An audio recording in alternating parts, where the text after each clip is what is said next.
Hey guys, Monica Reyes here.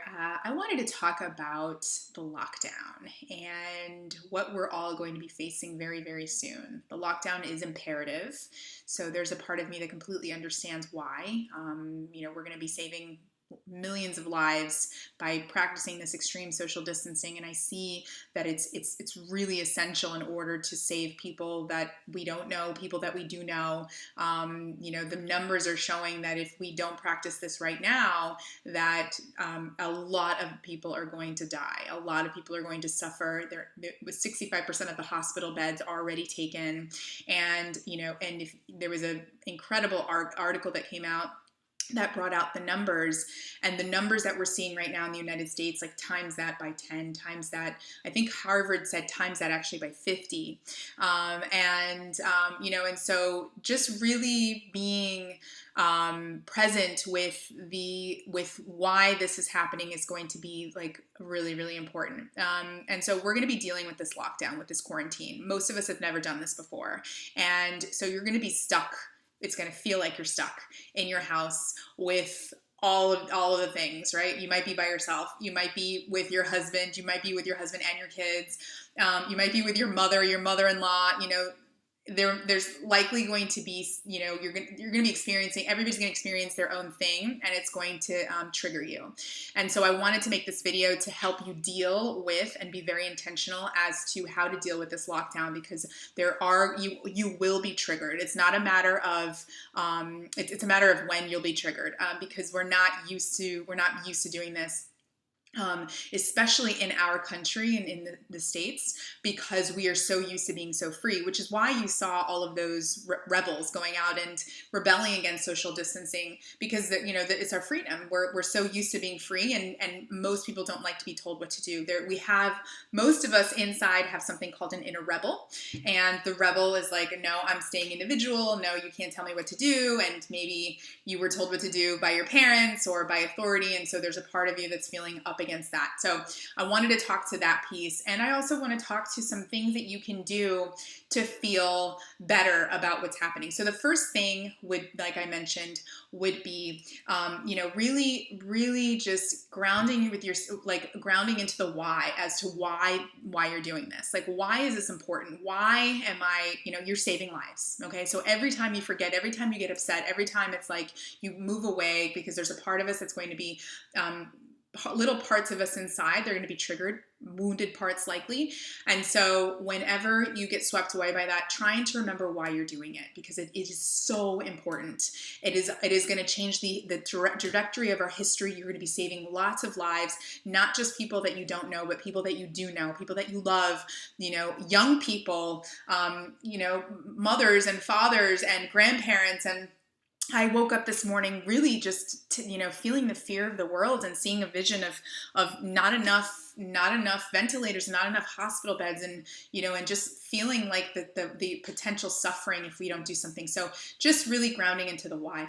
The second thing, and that's going to get you through, because it's an act of service. It's an act of service, and also knowing that you're not alone and that other people are doing it. So knowing that when somebody tells you what to do, it's it might remind you of like your mother telling you what to do, and it might actually bring in your inner teenage rebel, which sometimes wants to scream and wants to yell and wants to rebel and like, don't push me down, this is my freedom. So really knowing, really coming in and like talking to that part of you and finding ways to find your freedom. So maybe it's like running away into a corner room by yourself and free writing, or going outside and being in nature. It's going to be really important to give that part of you some sort of freedom, because it's going to feel suffocated if you've got that inner rebel, or that part of you that doesn't like authority, or the part that doesn't like to be told what to do, or even so creative expression is really important. Using the outlets that you have, social media, to express yourself and to serve, I think could really activate and help that part of you. And telling yourself that it's only 2 weeks, because there's that part of us that is that inner rebel doesn't know that. So it thinks that it's this indefinite thing. So reminding yourself, this is temporary. This is temporary. We're only doing this right now. It's not a long time. So the other thing that you might also be feeling is a depression.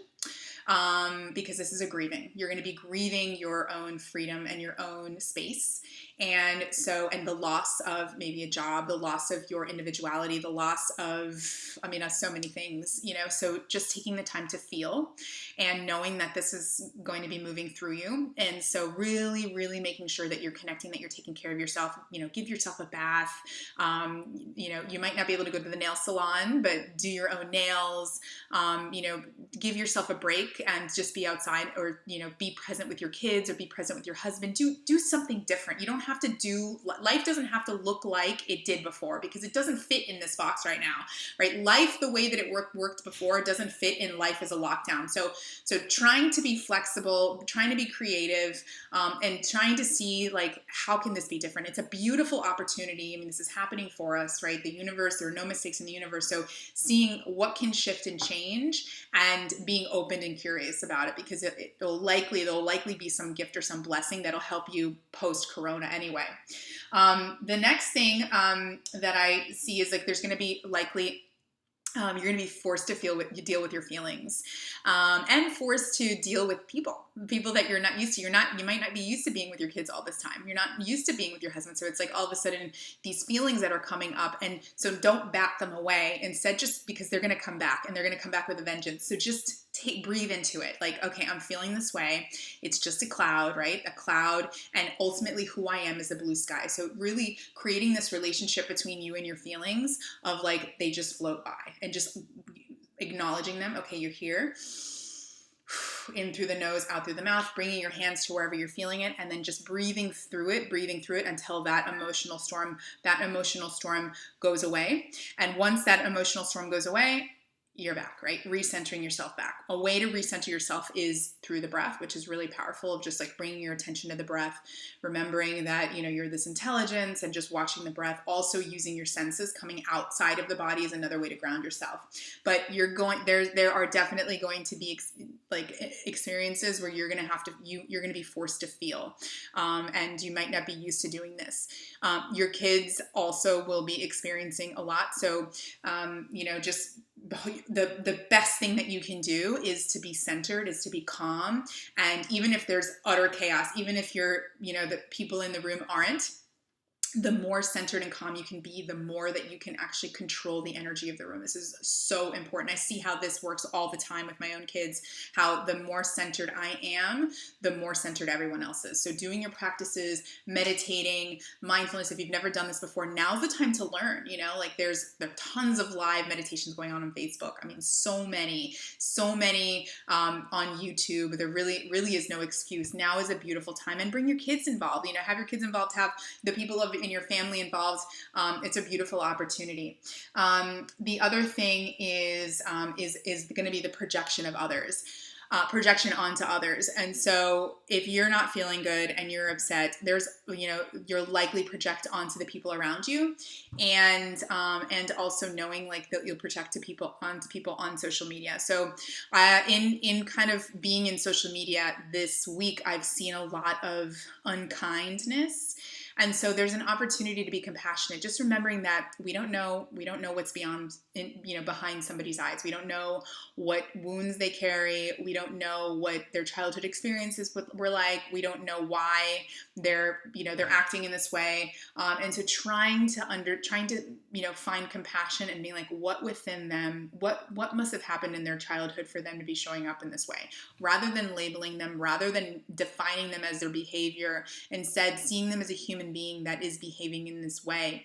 And it's likely something that was learned as a child. So just really, finding compassion, and then also remembering that if it's in your awareness that, and it bothers you, then there's likely something inside of you that you don't like that's related to that. So using that as the mirror, and using that as a way of healing and growth for yourself. That's also not always easy, but it's why it's showing up. It's why it's showing up, because you're a powerful ass creator. So, accepting it as a challenge of, like, okay, so if this is happening, then I must be co-creating this. I must be distorting this person or having them show up in this way too. And so I get to use that as a way for my own growth and healing. And that's really what I just wanted to talk to you. And then, so, moving forward, be creative. If you have a business and it's like, I don't know what to do, be creative. I actually have I have a series of events coming up, virtual events on Facebook. They're on Zoom, but the recorded versions will be on Facebook. But you can join. It's free to the public, and I'm going to have a guest host every week, and it's going to be every Tuesday night. This week will be 7 p.m. Eastern, where I'll be talking about how to be calm and connected, stay calm and connected during these times, especially during lockdown. And so, there are so many virtual gatherings on right now. Like, I'm actually having a virtual happy hour with my girlfriends on Friday. We're so excited. This is something new. And, so like really figuring out creative ways to connect. You don't have to be alone. And if there's a part of you that's like, well, I'm going to be alone, then that's might be a defense strategy. So just like noticing the way that you do lockdown, noticing the way that how you're showing up here in in this situation, and just seeing, is it truth? Is it truth? Question the thought. The other thing, is go outside. Make sure that, that you go outside, you connect to nature.